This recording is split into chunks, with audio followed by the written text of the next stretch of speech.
કન્યાદાનનો આ પ્રસંગ એ એટલો કરુણ પ્રસંગ છે. કન્યા વિદાયનો જે પ્રસંગ છે ને એટલો કરુણ છે. ત્યાં તો જેના ઘરમાં દીકરી હોય ને એને ખબર હોય, દીકરી છે ને તો બાપના કાળજાનો કટકો છે. એ કાળજાના કટકાને બીજાના હાથમાં સોંપતા હોય એ સમયે ક્યાં મા બાપ એવા હોય કે જેની આંખમાં આહુડું ન આવે. હિમાલય જેવો અડીખમ બાપ હતો ને ઈ પાર્વતીને વળાવતી વેળાએ ભાંગી પડ્યો હતો.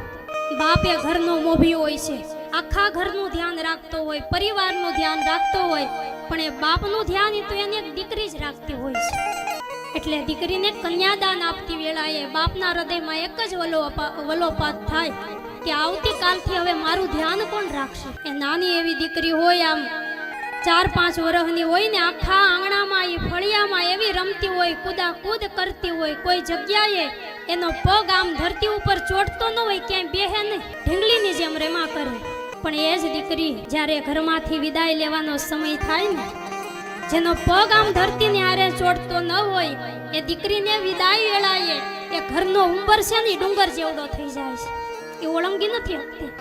હંમેશા દાન દેવા વાળા હોય ને એનો હાથ આમ ઉપર હોય છે, પણ કન્યાદાન એવું છે કે દીકરીનું દાન દીકરીનો બાપ આપી દે ને, દાન આપ્યા પછી એનો હાથ હંમેશા એ નીચો રહે છે.